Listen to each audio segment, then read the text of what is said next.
of 12 million metric tons of plastics entering the ocean every year. One person who's witnessed a lot of this firsthand is Merijn Tinga, activist, biologist, and renowned surfer.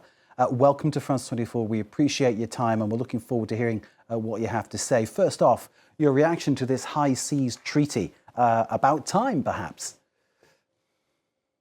Yes, it is, and I'm very glad that now there's, well, at least Macron is putting his back into it. So I hope this really helps, and we are really getting somewhere now.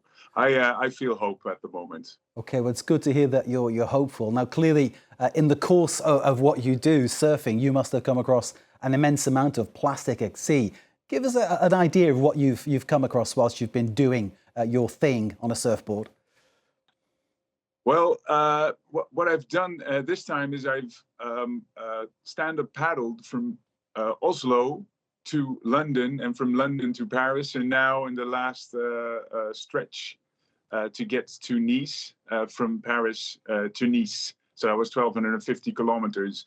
And also in France, on the rivers, you find plastics everywhere. Of course, what you see here in the images, these are countries that don't have proper waste management systems, but also in France and in European countries, you find a lot of plastic waste. And when you go down the rivers like the Rhône, which at some points are still very wild, you will find, when you're looking for it, all these small parts and pieces of plastic. And what I'm really promoting in France is a system of deposit, so a deposit return system for plastic bottles and cans, but because this reduces plastic littering by 80%, and we've seen this in the Netherlands, where I'm from. So this question about a deposit on a bottle or a product or a cup or something like that, it makes so much sense. Many years ago, it used to be like that. If you bought something in a bottle, a glass bottle from any store, you could take it back and get a penny or two. I'm going back a long time to when I was a child. I remember this used to happen. It's a question of going back to that kind of simple idea that makes people think, hang on, this is worth money to me. Let's actually preserve it.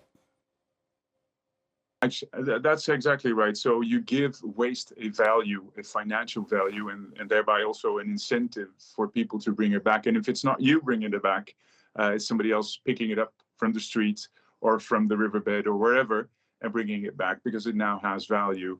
And you must know that 50% of litter is actually beverage containers. And this, of course, has to do with the fact that our to-go society is ever increasing, our throwaway society is ever increasing. So we tend to consume more and more on the streets, and hence we have more litter in Western countries as ours. And the other thing I'm really advocating for... Sorry, go ahead, keep talking. Keep talking, sir. So what I'm advocating for is really doing research. We see that in many countries, we don't have any data on litter. And we now have AI technology that can really help us quickly do research. So this is also what I did as I paddled down the Seine, or up the Seine, I must say, across the Boulogne Canal and then down the Saône and the Rhône and the Mediterranean, just taking photographs of litter I saw. And that way you create a database. And databases, of course, and data are very important to for measures, if you want to take measures, because you can only take those measures if you have the proper data. Merijn Tinga, this whole voyage you're making on the paddleboard sounds absolutely phenomenal. And I hope you're going to turn it into a documentary, because it sounds to me like you've got exactly what is needed for that. But the thing is, final question, there are so many other questions I could ask you, but is this something that will be resolved by individuals, by people, by families?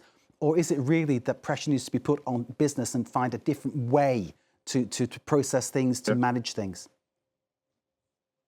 No, so that's why all my campaigns are always focused on policymakers and industrials or companies. So this time, just yesterday, I've spoken to Anne Hidalgo, the mayor of Paris, of course, and she gave me her support for a deposit return scheme.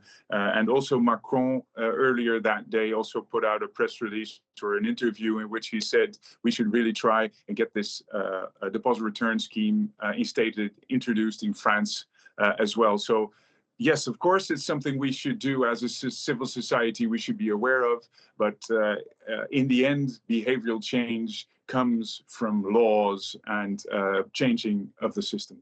Absolutely fantastic. Merijn Tinga, thank you very much indeed. It's been great to meet you, even just linking up like this. Remarkable journey. I'll encourage all our viewers, if they see you on your paddleboard, to give you a big wave, because you deserve everybody's support. Thank you, sir, very much indeed.